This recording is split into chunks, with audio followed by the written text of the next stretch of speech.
been a big day. It has been a big day for us. We're very excited. We have, with our hashtag, I am not just, made over 5 million impressions on the internet in about 4 hours. Keep going, keep going, keep going. Take us back a little bit. Tell me about Born This Way Foundation. What was the moment that it started? What was the thing? Well, you know, I started writing the album, Born This Way, and the experience writing the album was extremely therapeutic for me to reveal to myself things that I didn't always want to admit. You know, I think a lot of what we're doing here today and what I'm hoping that you all take away from this is that you don't need to or should not feel like a victim in this situation. In fact, nobody can help you more than you can help yourself. And when I was writing Born This Way, I was asking myself how I really felt. I was asking myself how I really felt, how I really synthesized my life, how I synthesized my past. And what I discovered was that there was a lot of repressed anger and rage and sadness that I had not dealt with for years. And I looked out into the sea of my amazing fans every night, and I saw, I say this sometimes, like tiny mirrors in a disco ball reflecting back at me. I saw lots of little versions of myself. And the truth is that we share in our stress, we share in our anxiety, and we're here today because it is the parts of our brain that handle stress that also handle our physical pain, our emotional pain. It comes from the same place. And we're here, and we're so grateful to the Center of Emotional Intelligence for embracing us and working with us, because we want to put it out there into the world that there is a strategy for everyone to feel better.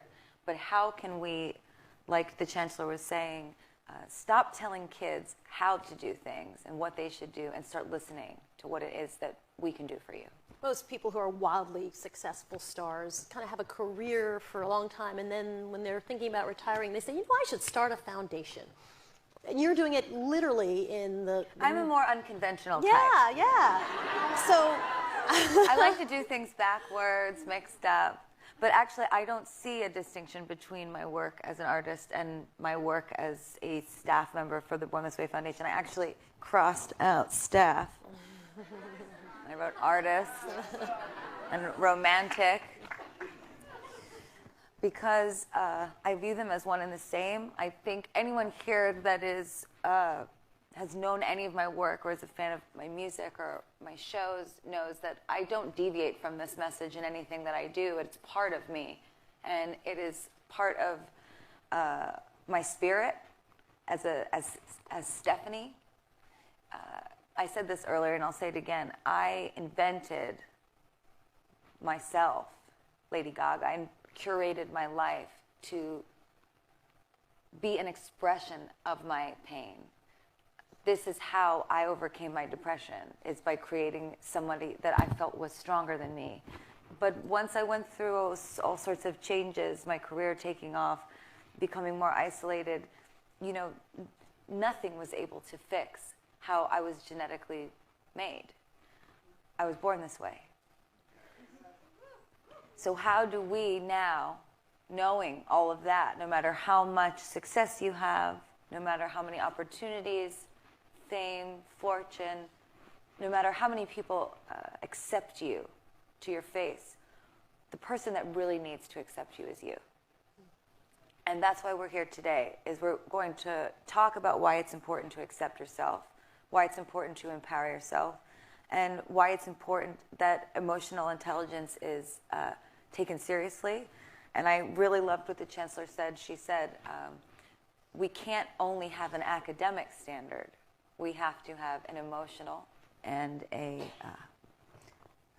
social standard. I took notes. I'm at Yale.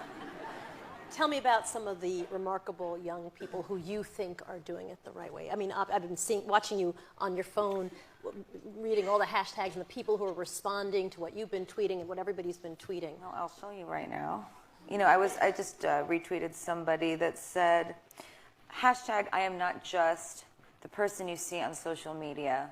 I am far more, with layers upon layers you never see here, and so are you. So, what we were just speaking about backstage, myself, the chancellor, my mom, my father, my sister, I was talking to Iris about how can I be, the other piece of bread in the sandwich, as she is coming from a space of curriculum and mandates and changing the social standard and the emotional standard within schools using programs. How can we illuminate these children that are being brave on their own every day? And it's more of a philosophy change, a behavioral change, a cultural change, and that's what I'm trying to incite and inspire. We can work with partners as much as possible over the next, hopefully, 100 years that this foundation is running. But what I want to know is, how can we impress to people that this really isn't as complicated as they think it is? I know that we're not holding sick children and saying your check goes here. What we are saying is that this is an important issue. What we're saying is that emotional intelligence affects your future and your opportunities, your ability to live a happy life. It affected my ability to live a happy life. It still affects my ability to live a happy life. These kids that are doing it best, they're the ones that are inhabiting this philosophy with all of them. It's not just about being nice one day or tweeting just today. This is about every day of your life as a student and as a teacher, revealing yourself, revealing your emotions to you, revealing them to the people around you, and to the adults that are in the room and the experts, that you are actually listening when people are talking. That's how we explode the conversation, so that we have two generations saying, this is how I grew up, and this is how I'm growing up. This is how it's changed, and this is what we need to do in order to evolve, to be a more peaceful society, to have a more harmonious existence. How do you use emotional and social intelligence to reach those goals of a kinder and braver world? And when did it happen for you? Was it a process? Was it a moment? A kinder and braver world. Well, I guess, we're still working on that, right? That's a very nice way of putting it. Could you ask me that question again? I guess I want to know how you use emotional and social intelligence to try to get to those goals. Okay. Why is it a key prism to look at this? Okay, so this is how I do it. I have some sort of anxiety, depression, something that's changed my whole life. I take antidepressant medication for it. I have tried to get off of it. My doctor always tells me not to, that it's not safe for me to. Whenever I've tried to, I've gotten very neurotic, manic, sick. So I have had to study all different types of ways. But I was thinking to myself, why is it that I have to dig into all these different areas to figure out how to function? There's no way that I have at my fingertips as a, public figure. It's not possible that I have the resources that other kids have. So this is not fair. I started looking into Ayurvedic medicine. I started looking into mindfulness and meditation.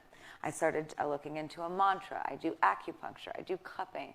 I pray sometimes. I make music. I write poetry. I'm an actress now. That's helped me a lot.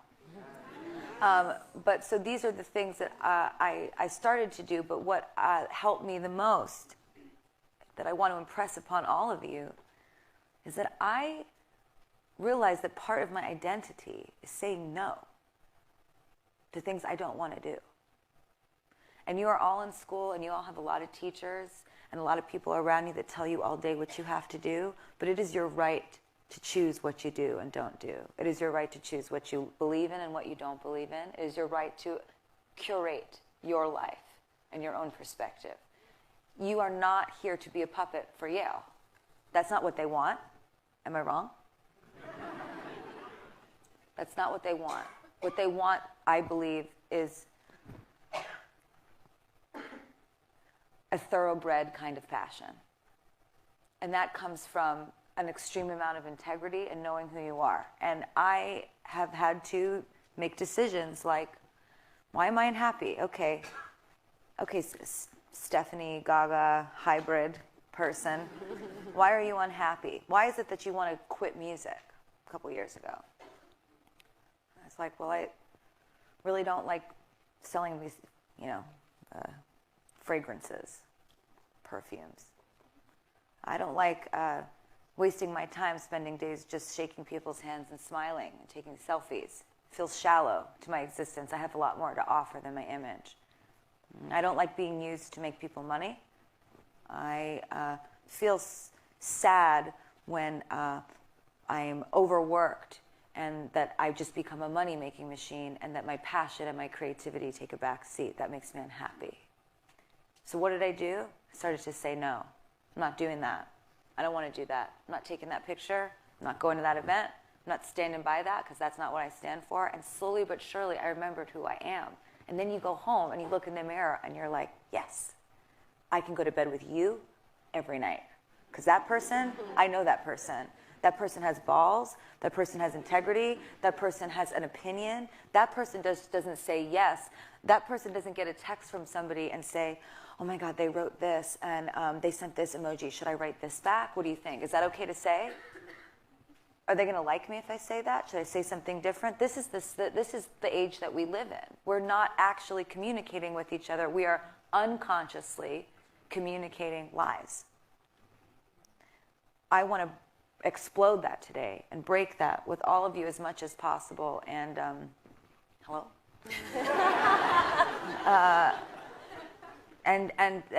So that's what I would say. So my long answer to that question is that I check in with myself throughout the day.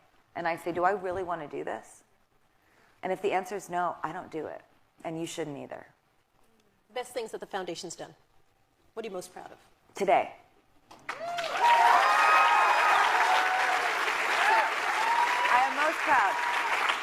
I am most proud of today because until today, I have mostly spent, a lot of time talking to some very intellectual people that have said to me, so what is it that you guys do?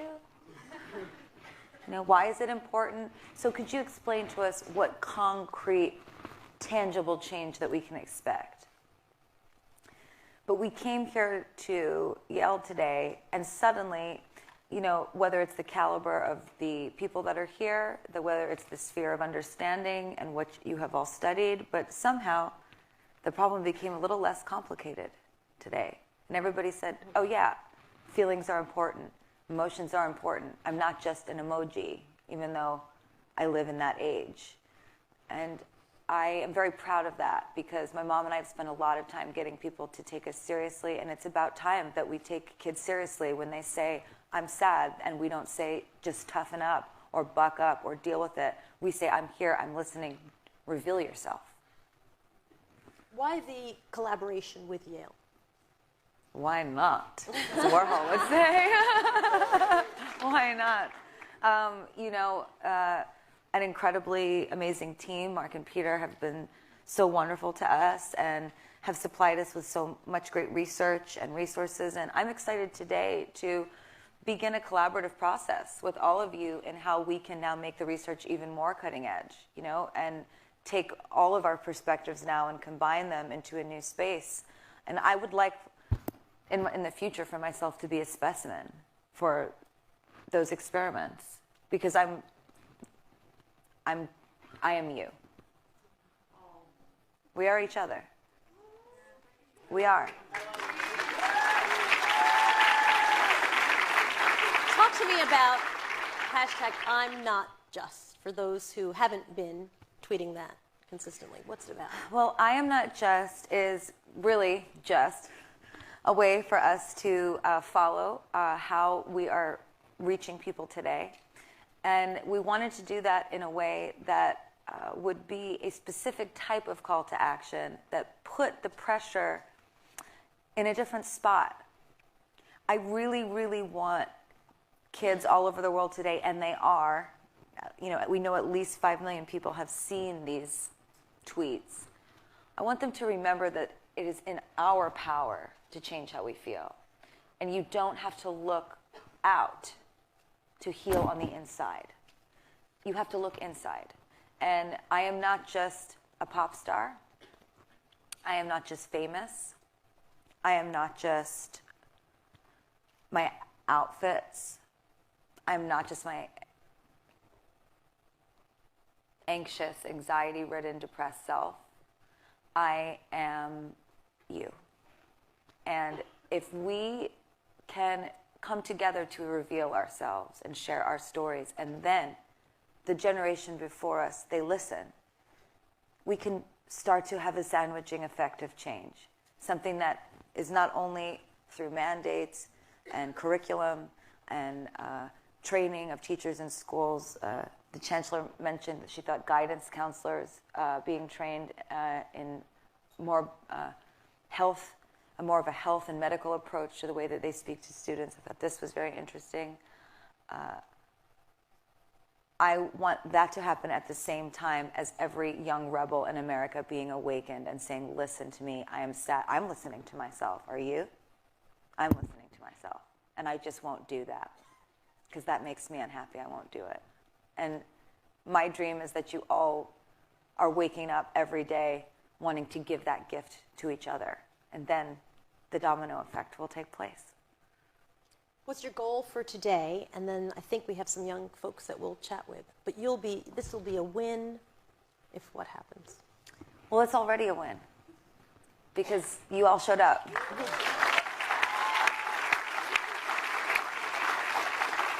It's already a win because you all showed up. And, you know,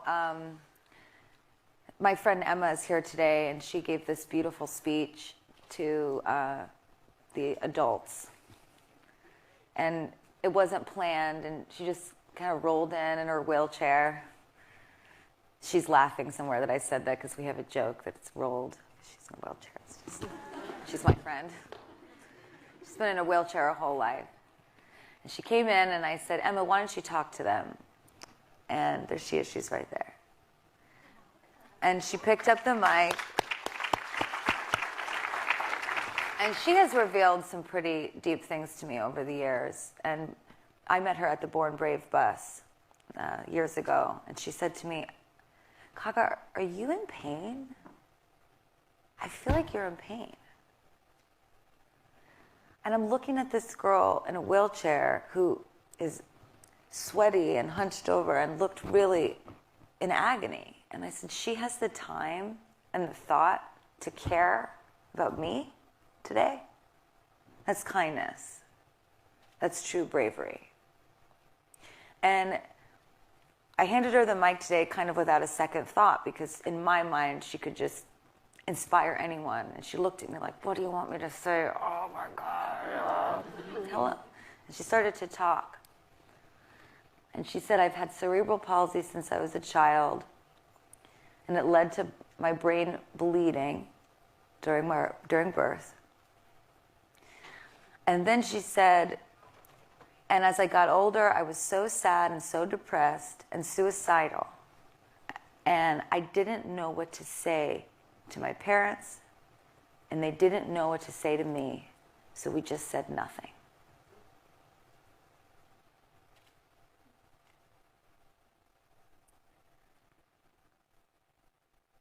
That's exactly why we're here. She said, they just said nothing. You have to listen to these kids when they're saying that they're sad because it's killing us that you don't believe us. And that's the truth right there. That's why we're here, and that's why we need to keep our hearts open and keep our minds open. And we need to spend some time from an intellectual and academic and just a heart place simplifying this issue so that we can make a real difference together. I'm going to bring up some of the students who we've been attending. Can you guys come on up? We've got Daniela Cohen and Christopher Kim and also Kami Gomez. Why don't you guys come down? We'll bring out some chairs.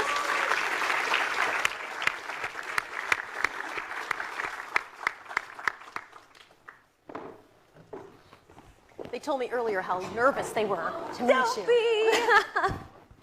Hi. I'm so underdressed today.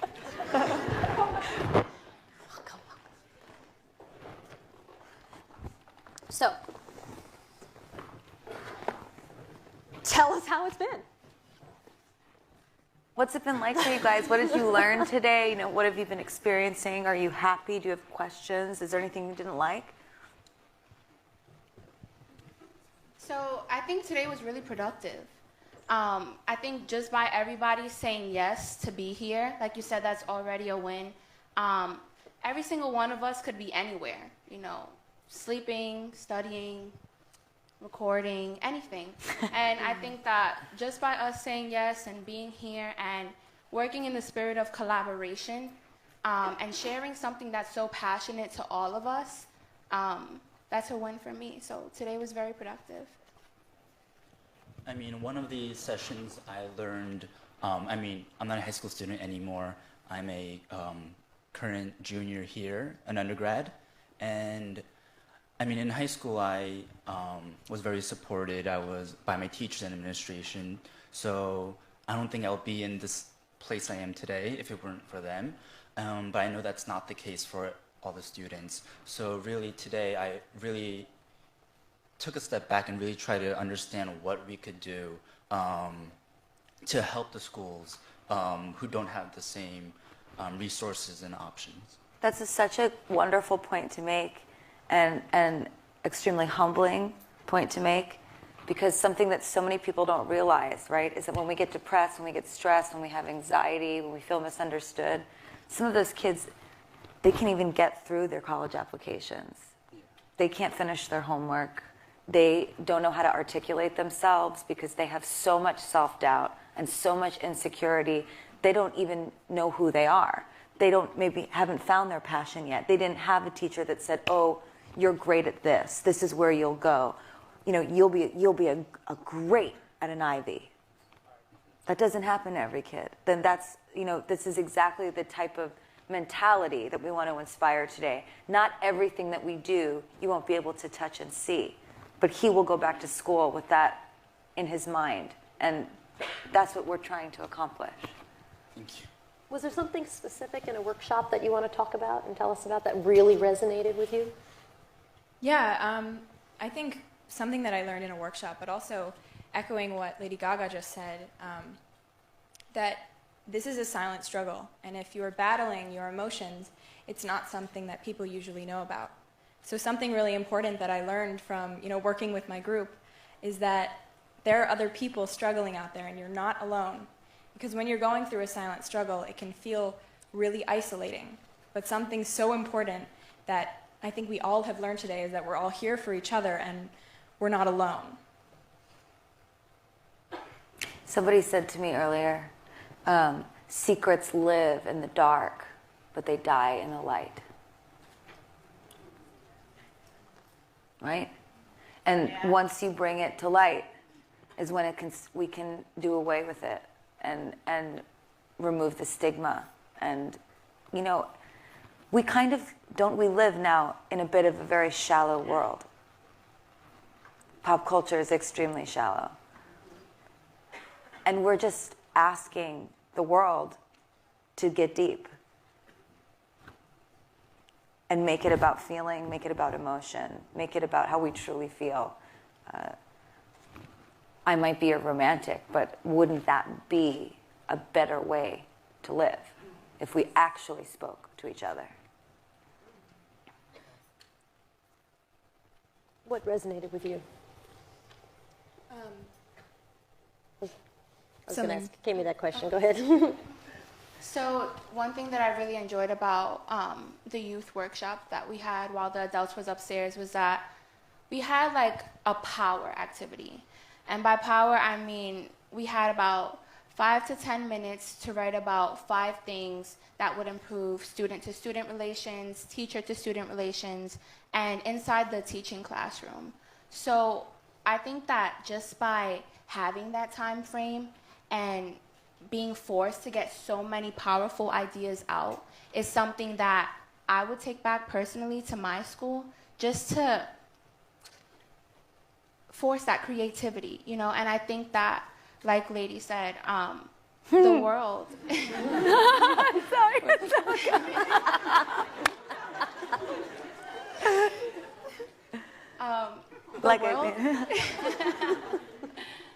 the world can be a shallow place. And I know for me, I'm from East Harlem, and it's known to be like a really tough neighborhood.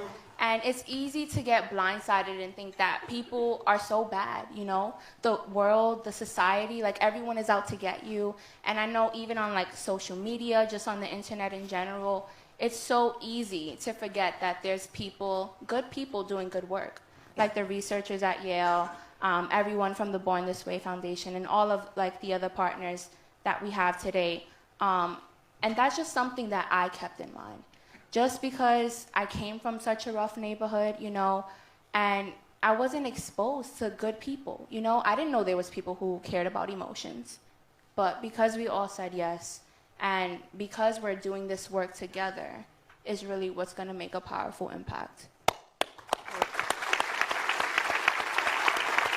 And that is such an important point as well, because, you know, what we will start to delve into in the future with this research, you know, is, you know, how does the internet and our cell phones affect our stress level?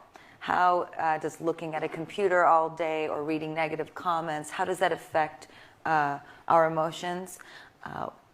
In turn, what does that do to young people? What does it inspire them to do? What type of young kids is that breeding? If you do research about, you know, people that, you know, are murderers or are criminals or engage in dangerous, illegal activity, there's all sorts of research that show that kids need an outlet in order to express their pain. And so we shouldn't ignore that pain. I just wanted to read something.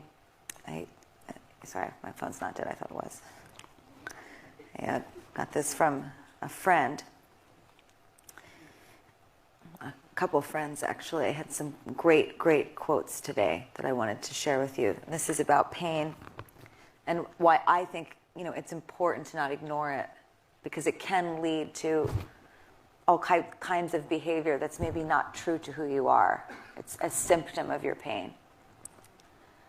Pain is good. It is a messenger and one of our most powerful teachers. Try not to ignore your physical or emotional pain and turn it into potential and opportunity. Pain awakens the truth. It will help you find your passion, your purpose, to be able to give back. Being mindful, being present and aware of how you feel, how you think, how you move, how you eat. So I guess just going back to what you were saying about you're being so mindful about where you're from and how you grew up, and you're really thinking about what it is that you want to learn today and what you are learning from your past. And that's exactly the type of thing we're asking you all to do. There's the opposite of being mindful is being unconscious. So don't be unconscious all day on your fucking phone. Amy,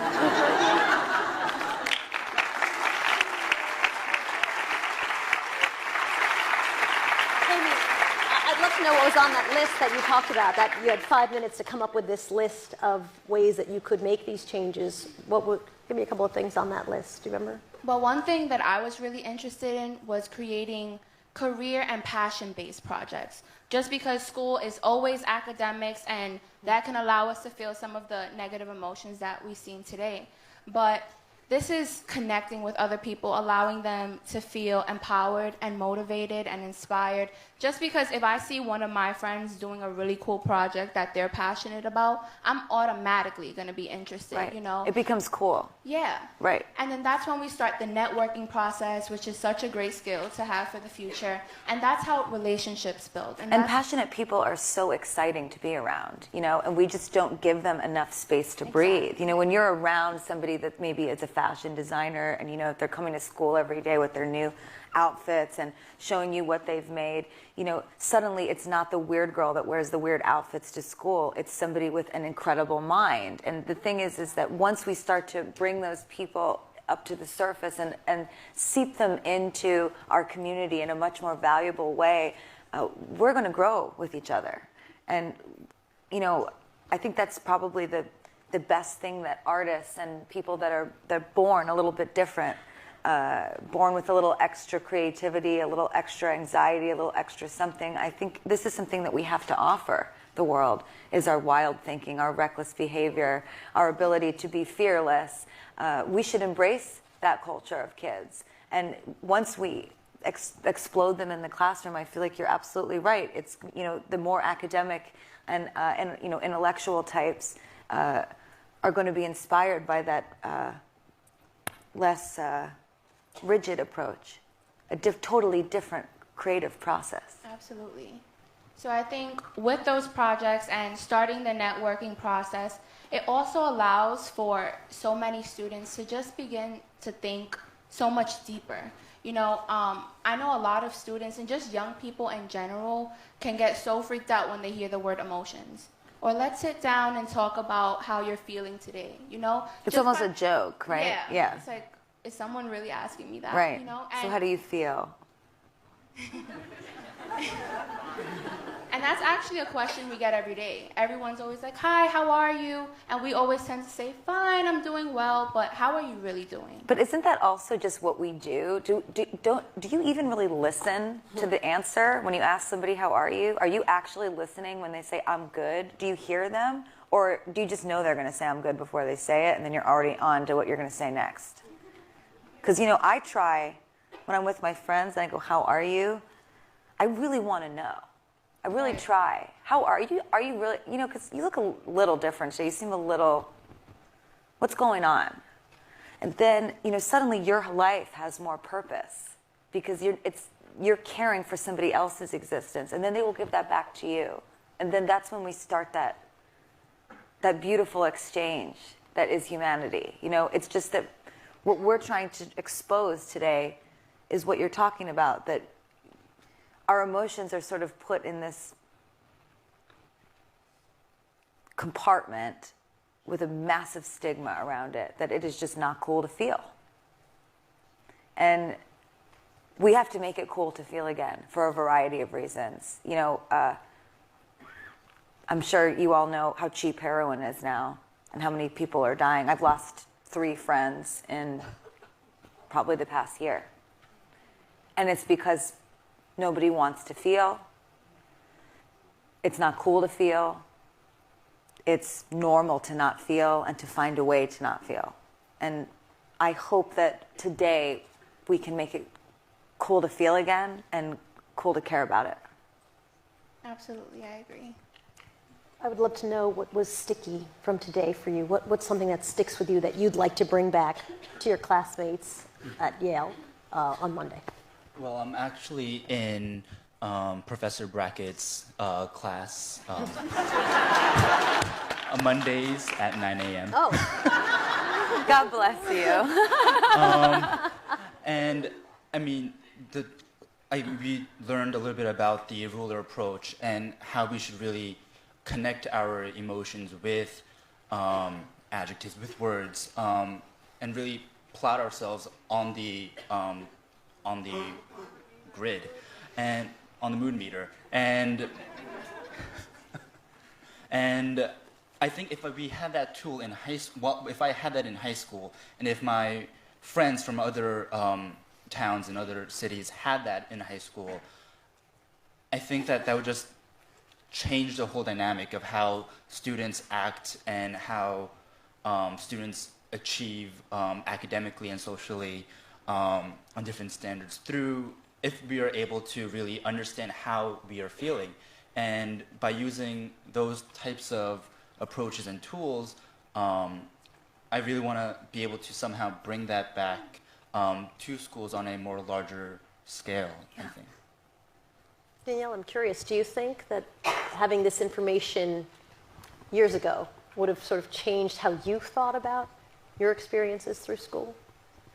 Definitely. Well, I mean, I think something very relevant to our generation is the fact that we do have social media. This is something that has never really happened with another generation before. So now having that, we can use it for something really good. We're all so connected, so why not try and use it to make it, like Lady Gaga said, more cool to talk about your emotions? Because, being really vulnerable is really uncomfortable. So if we sort of ease into it through social media and make it cool again, that's something that's very tangible that, has never happened with any other generation before, because it's our time. It's us who are the only ones who can do it. So I think that's something very tangible. It's also for us to attractive. do. Exactly. When you're vulnerable, it's attractive. I don't mean that kind of attractive. I mean it generates an attraction. It does. When two people talk to each other, if one person says, "How are you?" and you go, "I'm fine," and the other person goes, "Well, how are you?" and they go, "Well, I came out to my dad today, and that was the hardest thing I've ever been through." All of a sudden, those two people are connecting on a much deeper level. We just don't do that. And, how often do you say, well, I'm not going to tell that person how I really feel, but I am going to really tweet something very veiled today, or I'm going to Instagram something that, maybe they'll understand the subtext of what I'm saying. This is insanity. It's totally insane. This is normal. When what you should do is know that it is your right as a human being to tell anyone how you feel. Be who you are. And we don't all have to be catfishing all the time and pretending. Be yourself. You were born this way. So we have to be brave and fearless, like Lady Gaga is saying. Like all of you today. We're all doing this. We're all doing it together. By you being here and being vulnerable to share your stories and to speak in front of everyone at the school today, you're showing a tremendous amount of courage, and thank you. Thank you a million times. They didn't do this at my college. Is it extra risky when we're talking about social media, when some of the meanest people I've ever not met in person are on social media? I talk about stepping out and being vulnerable, and you don't know what's going to come back at you. You have to be a rebel, in a space where we've done the research that it's like at least 3/4 of what you read on the internet is negative, right? So be somebody that's in the 25%. And that's how a rebellion begins. You have to be the antithesis of the status quo. You have to work against it. And it's not about a reaction. You don't need to react to anything. We need to be proactive in our own movement of positivity. So imagine this. What if everyone in this room started putting positivity and genuine positivity into their social media? Can you imagine the ripple effect that would have? Yeah. Because it really only takes a few people to start a ripple. Or what if, we all just told Twitter that they had to have a standard of morality?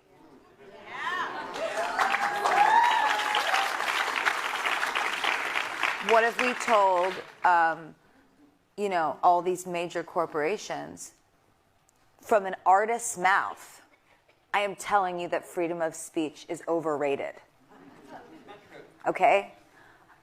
What you choose to do with your voice in this world is extremely powerful. We have seen throughout history how dangerous it can be to use your voice for evil. Now we all have a platform. But what really scares me is these massive corporations that just have no standards for values at all. It's not my problem. It's your problem. But I'll take your money and we'll go public. Is that what we're going to do? Is that what we stand for as a generation? Oh, it's fine because I still get to post my pictures? Who cares? Nobody's going to remember what you tweeted.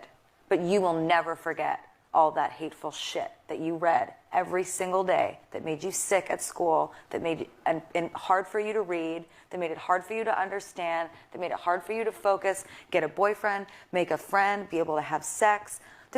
I couldn't even tell you the number of things that depression and anxiety did for me growing up. All the problems, all the things I didn't even know were actually wrong with me until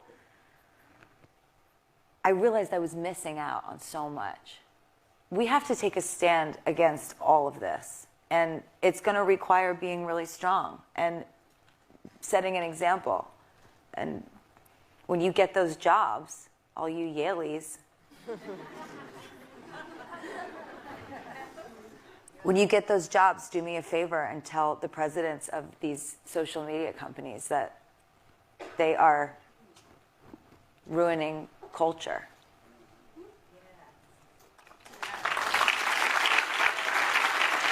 What will you bring back on Monday? What are you going to start Monday with from here? To people who haven't been here, who didn't get to spend the weekend here. When I go back to school on Monday, I think the first thing I do is I know someone's going to come up to me and say, hey, how are you? I'm going to take a moment and not have a knee-jerk reaction and just say, I'm fine, how are you? I'm going to think about how I'm feeling, and if I'm feeling inspired, I'm going to say I'm feeling really inspired, and if I'm feeling sad, I'm going to say, you know what, I'm actually feeling really sad, but I think I might be able to feel inspired if you help me. Yeah. Love that.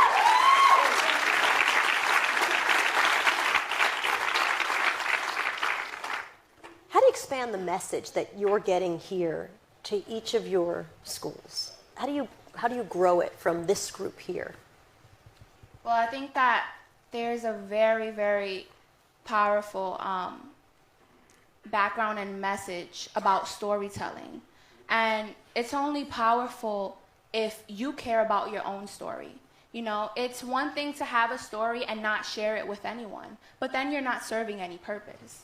You know, and I think that finding where you come from, finding who you are, taking that time to yourself, and becoming a full-blown alchemist, turning negative experiences into experiences of golden opportunity, and making that your life, you know? You have the power to change your life, and I think that just going to school on Monday, it would be fake of me to say, I'm going to go around and support everyone.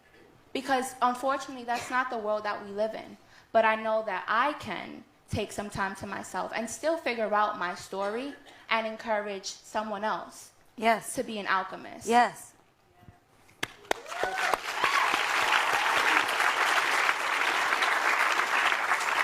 Were there questions that were unanswered? Are there questions that you want? Anything else you want to ask? To answer your question, how do we get this, just from here to everywhere? Something really easy is something that I just want to relay that Jack said from Facebook. Sometimes it's the small things that really do count.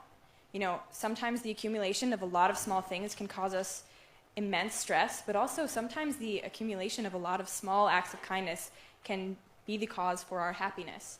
So I challenge all of you, when you go back to school, say a few more compliments. Tell someone you love them. Tell someone you care about them. Make that part of your existence. It's okay. It's okay. It is so simple. You'd actually your mind will be blown how much better you feel all the time when you are not shut down like a computer. When you actually engage in people that are talking to you and you say, I feel like hell today. And they say, why? And then you tell them why, and then they say, oh, that happened to me too. If you just give that a chance,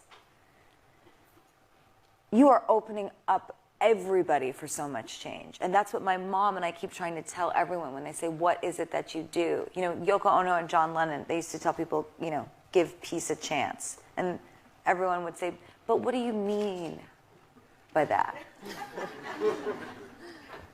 They meant exactly what they said. That's it. Just a chance.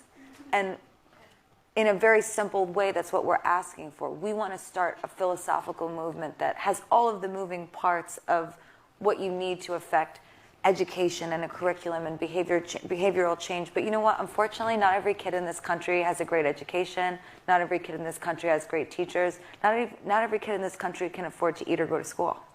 So we have to care about those kids too.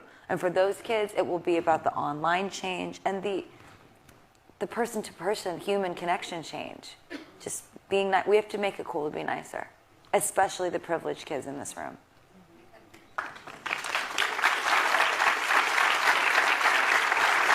What will the big challenges be? What will the big challenges be to that? I mean, that's a tall order. So what will the big challenges be, do you think, as you head out to spread that message? I mean, I think to take a step back of what you said before about how the media only publishes negative stories. I think that people tend to think, or people like to think, that they are better than average. So when they read negative stories, negative articles, they feel better about themselves. But if we see only negative stories about shootings, murders, and like horrific events, that's not really making anyone really feel better. But Right. what if the media really started publishing stories and telling stories of uplifting, inspiring events? From the mouth of a young person. Is anybody listening? So I would just, as a member of the media, I will say this. You should demand it. You I mean, should what does it demand mean? it. What does it mean when you see a bomber on the cover of Rolling Stone? What does it mean when we give a politician that has little to no experience free reign all over the world? Constantly. It is so reckless. Adults are being so reckless in the interest of impressions and hits and clicks and money, and it is ruining our future. So please, clean it up. Clean it up for us so that when we watch TV or when we are listening to the radio or when we read articles, we read the newspaper, we know that somebody on a very high level has curated it for us so that we can get the best information and knowledge and idea of our world as possible, instead of something that really is only helping the people that are running those magazines. I mean, we're literally putting money in some guy that lives in, maybe Connecticut's pocket. Right, with a nice house and his golden retriever and his 5 kids and the country home, and who needs to make that guy richer? I don't. And we'll be inspired to pay it forward if we see those types of stories. So I think that that's on a way bigger scale, but I think that's something we definitely have to focus on because that's part of the problem. So then how can schools and how can all of you, how can we come together to, not attack, but rise up against these organizations and people and spheres of influence that are so lacking in integrity and authenticity and compassion? I mean, I don't know the exact answer to how we're going to solve that problem because they make money. But you know that you want it to happen. I know that it has to happen. Who else wants that to happen? Is there anybody that likes reading negative comments? I'm just wondering. I mean, it's okay. Not really, right? Isn't it boring now? It was fun for a second because it felt dangerous, but it's not anymore. So, for our last question, because we only have a couple of minutes left, what do you want people? I mean, what did you say? 5 million impressions. How many I think is it we've now? trended globally today. We did. This conference. So you have a lot of attention of a lot of folks. What do you want them to know about your generation? What do you want to tell them? Instead of really focusing on bullying and bystander intervention methods, we really have to go to the forefront instead of saying, oh, we have to have a bystander intervene in a situation. Why don't you just stop the entire act of bullying in general, and you can do that through the ruler approach and all of that. So I think if teachers and administrators, even though this is probably going to be extra work for them, by really implementing that type of program at their schools, in the long run, I think it will save them a lot more headaches and problems that might occur. And isn't that the greatest thing that you could possibly teach one of your students? I mean, would you rather them remember that one chapter of that textbook that you went through that day? Or do you want them to remember that you taught them to be a good person? The best mentors in my life taught me that no matter how successful I became, that you be nice from everybody from the top to the bottom. And, those types of lessons, I feel like that's what we're talking about, the standards in school. We have to set a standard where it's not okay to act without morality and values and human respect. No person is better than another. Just because social cliques and a hierarchy exists within the school system doesn't mean that teachers should ignore it. It's a great way to end our panel. I want to thank our panelists, Christopher and Kami and Danielle, and of course, Lady Gaga.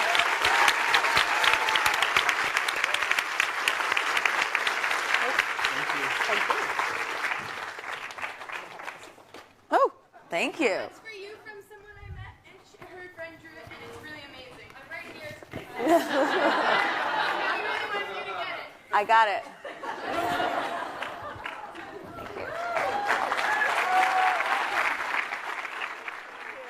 Thank you. Congratulations. Thank you. So proud of you. Thank you very much. Thank you. Oh, you're going to stay up here. Oh, Yeah, don't you go nowhere. don't you Do we have microphones? Huh? I think, do we have microphones? We have what? We don't have microphones. Oh, here we go. Oh, yeah. Yes, we do. We're just trying to get our act together here. Hey. Hi. It's my mommy. Hi. Oh, thank you. I love your shoes. Let me see your shoes. You don't like mine? He's feeling sad now. Despondent. Despondent. So we're about to wrap up our day. How does that make you feel? Sad. Yeah. What does it sound like when you're sad? Yeah. That's not a good sound. What I want to wrap up with today is just a quick few announcements, a few messages. The first is thank you. So, thank you. Thank you very much. The second is that this is only the beginning. Right? We have we know, and we've talked about this all day, one day of training, one day of exploration is not enough, right? We need to support you. You've worked really hard today thinking about the charter, thinking about what you're going to bring back to your schools to make a difference there. So a few things about that. The first is that the charter is a live document. It's not something that's set in stone. There are aspects of the charter that many of your schools may need more of. So for example, you may need more respect in your school. You may need to feel more balanced and content, or you may need more feelings of being energized. And importantly, as you saw with Jack and with Sergio and with Antigone and Jamie's work, is that Inspire Ed is a resource center for you. So you need to go on there and look at it. There's things you can download, and we're going to be posting things, and we're going to be collecting things and sending you things to support you. So please go on there and make sure you check it out and use those resources. The second is that for me this day, I'm getting a little distracted because I'm actually sitting on a stage with Lady Gaga and her mother. I think I'm watching my students. We're sitting here with Mark, right? Yeah, I know. We're the lucky ones. Yeah. But I'm watching, these kids just having their dreams become a reality. And today really is a real amazing experience for me. I've spent my whole career thinking about how do we make emotions matter, and how do we make sure that every kid gets the skills that they need to navigate their lives, right? From making good decisions, to building good relationships, to ensuring our mental health, to achieving our dreams. And for the first time, I feel like the ivory tower has, gotten on the bus. Yeah. And we're taking that bus and we're going down Route 95. We're going to get into New York, and then we're going to go south because we need probably some more work down there. Yeah. And then we're going to go in Route 80, and we're going to head out to California. And we just want everyone to get on the bus. And we're probably going to run over the people that get in front of the bus. So on behalf of Yale, on behalf In of... a kind and compassionate way. Yes. Yeah. We'll At a slower let speed. them know why we did it. We'll slow down. But in all seriousness, we are just beside ourselves with joy from today. And to commemorate the day, what we're going to do is bring out our charter. And why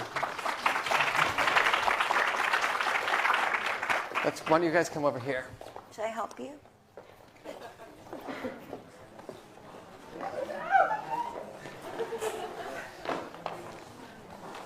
Can I help them? Awesome. Wow. So the charter is going to go back outside. So when you're leaving today, it is critically important that you make your commitment. Cynthia, myself, and Lady Gaga are going to make our commitment right now to all of you. And let me do my little signature here. Thank you. This is like, wow. I'm going to cry. Ready, Lauren? Yeah. And I'll replace you. And I really, really promise you all that you did not waste your time today. You really didn't. We won't stop.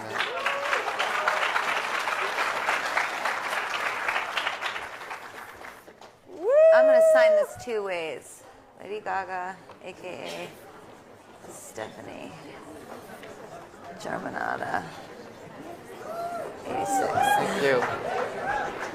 So, Cynthia? Trait for Oh, you. gosh. Oh, no. I want to be in the front No, row. no, no, no, no, no, you're staying here. I have to stay up here. Okay. You have to stay here. I know, but I wanted to watch it. Oh, you want to watch? Shall we go?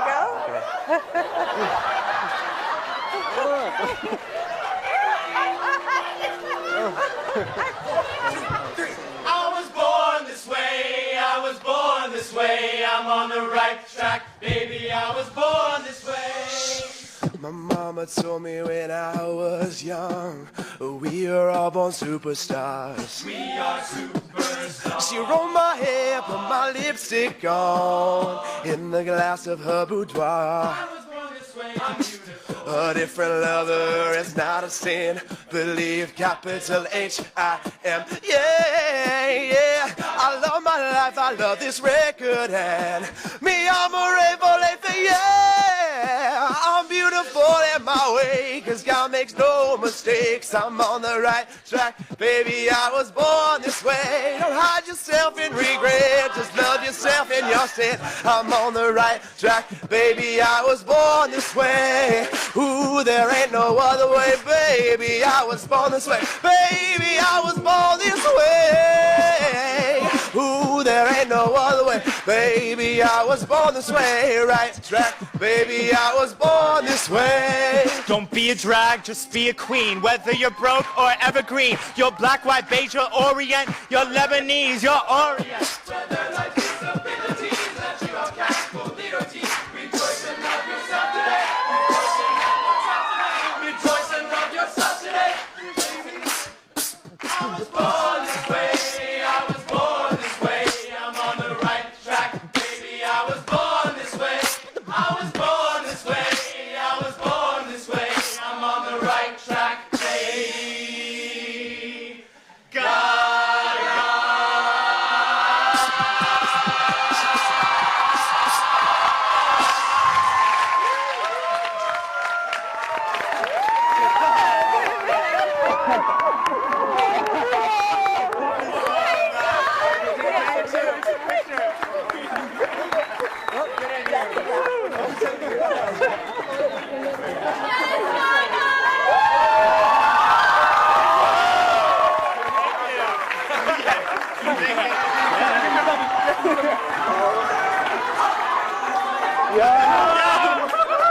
Thank you so much. Over to the justice. Am I supposed to say goodnight to everyone? Okay, just before you guys go, I just want to say thank you one more time to all of you. This means the world to me and to so many people around the world. All I can say is that I think it was on the Born This Way ball I performed for 2 million people traveling the world, and they're not all here today, but they can feel you, and they're listening, and they know that what we all started together many years ago over a long period of time is now coming to fruition. And thank you so, so much for being here and supporting something that is so invisible and making everybody see it.